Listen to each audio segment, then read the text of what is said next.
Hey guys, how's it going? Remington here, and today I'm back with you for another episode of Material Mastery in Blender. And last time, if you remember, we went over diffuse, glossy, and glass material. So if you remember, the diffuse kind of is opaque and it's just kind of not very reflective. Glossy is highly reflective, and glass is see-through and has different types of refraction. So today we're going to be going over how to apply different textures to each of these materials and a couple different techniques that you can use in your own projects. So I'm going to switch out of rendered mode here, and you can see I have a very basic scene set up here. I have 3 cubes, each with a different material on it. This is diffuse, this is glossy, and this is glass, hence why glass is behind it. And I'm just going to be applying some different materials to this. So I'm going to split this window again by clicking down here in this little lower corner here, and I'm going to switch into my node editor up top, and I'm also going to turn on screencasting keys. Once again, I should probably do that before I start recording, but you know. So I'm going to go ahead and select my diffuse, and I'm going to switch back into the material mode right here, and we are met with our familiar thing here, just a simple diffuse BSDF connected to the surface material output. And it's nothing too fancy. Glossy is the same and glass is the same. There really is nothing too fancy. They're all just white, but we're going to go ahead and add a texture to each of them and see kind of what it does. So with our diffuse, in order to add a texture actually to any image, we're going to come down here to add, input, and then we're going to choose texture, my bad, image texture. And now we have this little node right here. You can see we have a color output on this node. Now the color output is what actually will generate the individual color for each little part of our cube. So if we drag and connect color to our diffuse, it will now all of a sudden turn pink. Now a lot of people freak out, why is my cube pink? It's not supposed to be pink. That's actually because you just don't have an image selected. So if I come over here to open and I go to my desktop, which is where I have this Mountain Brown Rock Seamless Texture 2048 by 2048, and click open image, voila, it's kind of mapped, but we'll get into that in a second. If you'd like to download that texture, there is a link down in the description leading directly to it so you can use it for the same exact project, as well as the same exact blend file so you can work with me. So in order to actually see this texture, we have to have this thing called a vector. Now a vector is kind of how it's mapped onto the object. So right now it's just this nasty brown color because it's just taking the median color of all the colors in the image and just projecting it. A vector will say, hey, I want this face, this front face right here, to be this part of the texture, and I want this side face to be this part. And it's basically UV mapping, which some of you may be familiar with. We'll get more into that a little bit later. But for now, I'm going to add input, a texture coordinate, and we're going to use the most basic, which is generated, which means it kind of automatically does it. Now you can see up on top, we have our beautiful texture right here, but on the sides, we have these nasty streaks. And that's because this texture is a 2D texture and it's putting it on a 3D object. And we have our mapping, or our projection here, set to flat. So in order to fix this, well, if it's a cube, we're gonna set it to box. And now you can see, wow, our thing is magically textured, and it really wasn't that hard at all. And of course, it isn't very detailed because we don't have a bump map on it, but we'll get into that later. So let's go ahead and do the same thing for the glossy. So if we go ahead and go to our glossy here, we'll add a texture, an image texture. And since we have the texture already loaded, we can just click this little drop down right here and you can see Mountain Brown Stone, and then drag our color connection. And you can see it does the same thing. It turns it kind of that gray color until we add a texture coordinate and drag down generated. And once again, it does the same thing where it's kind of streaky. So we'll change that to box. And now we have a glossy stone look, right? And you can see it's very reflective. And once again, say we want it to be like a wet stone, maybe we could change this to 0.05. So you can see it kind of reflects it, but it doesn't quite. And of course, this isn't a very good glossy stone texture, and stone doesn't go well on a cube object, but you know, it's close enough. We'll be going a little bit more into depth with that as well. And finally, our glass layer. So if we add a texture, image texture, Mountain Brown Stone, connect the color, add an input, texture coordinate, generated, and then change this to box. And now you can really see that, like, the different textures basically. So of course, when you're using stone, you would definitely use a diffuse texture. When you are using a a glossy, you might use a diffuse texture, or you might use a texture, but when you're using glass, you really shouldn't use a texture unless you're doing something like stained glass, especially because glass is such a precise material and it's really only useful in situations with glass, whereas diffuse and glossy materials can be used in almost any situation. So let's go ahead and get a little bit more in depth.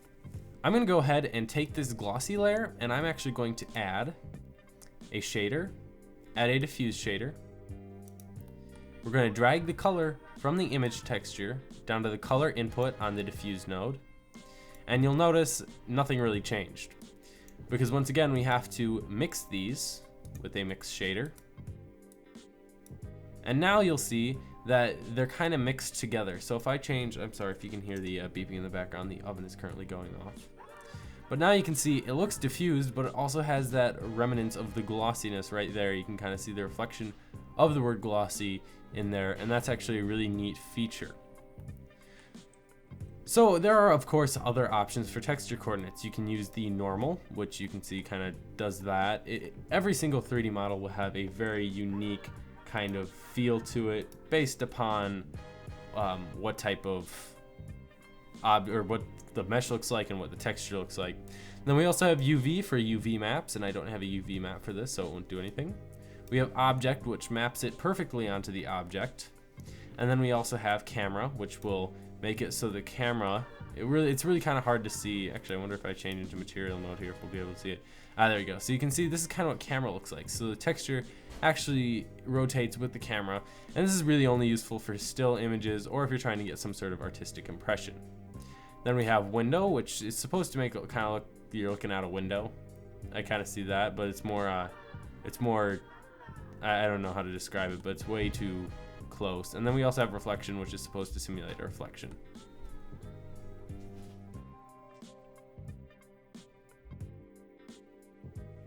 So those are just some of the basic texture coordinates. I'm going to change mine back to generated because it is the best. And you'll notice in material view, even though we have this set to box, it still is streaky. That's just some weird Blender thing. I don't quite understand why that happens, but you can see as soon as we switch back into rendered mode, it fixes itself. So I'm going to go ahead and focus back on our diffuse cube here. I'm going to select it by right-clicking it. And over here in this right-hand menu, I'm going to come to this little checkerboard image up here, and this is the texture menu. And you can see right now we have image texture selected. If it has brush or brush mask, be sure to come up here and select image texture.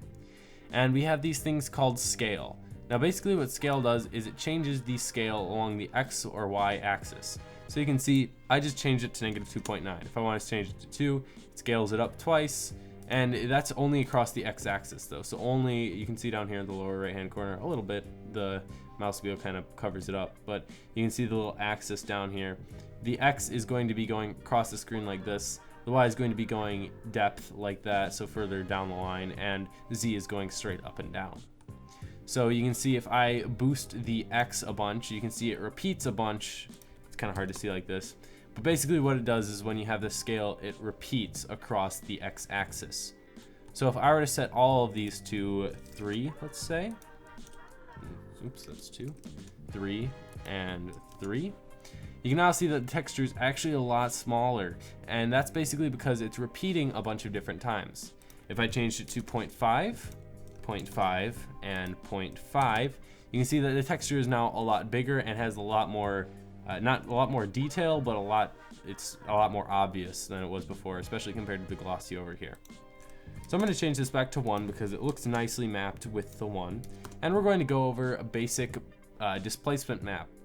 So displacement maps are usually a separate image, so you'd add another image texture, import your image, and then drag the color up to the displacement thing up here, and it would displace it. However, since I have this very kind of poorly set up thing right here, I'm just going to use the same color up here.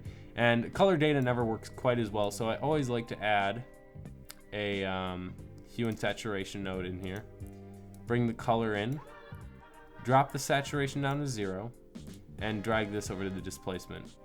And it looks like it's going to be doing this, which is a little annoying.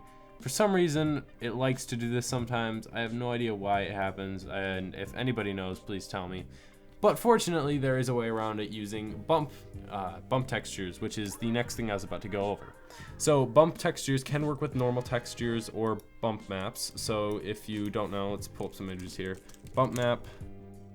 Oops, so we'll do bump map versus normal map. So if we look at this, this is kind of what a bump map looks like. And a bump map is basically just 2D, and a normal map is 3D, and it has a lot more detail, and you can see here just how much it comes out. So this is a normal map and this is a bump map, I believe. There you can see here. Normal map looks very flat, and bump map actually looks like it has some height to it. Bump map looks very flat, normal map actually has some height to it. And so what we'll do is we'll come down to here, add, and we'll add a vector, a bump vector. And if you have a bump map or a regular image, you're going to plug this into height. If you have a normal map, you're going to plug it into normal down here. And then, instead of dragging the normal into the displacement, what we're going to do is we're going to connect this normal from the bump into the diffuse. And it's kind of hard to see, especially in this lighting setup. So I'm going to go ahead and actually get rid of some ambient occlusion here. All right, and then we'll select our area light, boost its strength to 300, maybe 500. All right, so now what we'll do is we'll connect this bump map once again. You can really see the details start to pop out. You can see all these little marks in there, and if we disconnect it, they're gone. And if we connect it, we get all those nice little details. Now what we can actually do is we can change the strength of the bump map right here to 0.5 maybe to make it a little less obvious. 0.8 seems actually 0.7? 0.7 seems very sufficient for this. And we can also change the distance, which kind of change the depth. So if you have a really high distance, it'll kind of smooth the shadows out a bit. And if you have a really low distance, it will be a little bit less shallow, but it'll also have harsher shadows. So I always use about 0.1, which is the default value. And this can also be done with all sorts of different textures or shaders. So if I wanted to use a glossy shader, I could do the same thing. I just drag the bump map into the normal, connect the color, and say we want to mix this. Actually, we won't mix this one in this case. We'll just drag this to the surface, and now we can see our glossy actually has a bump map.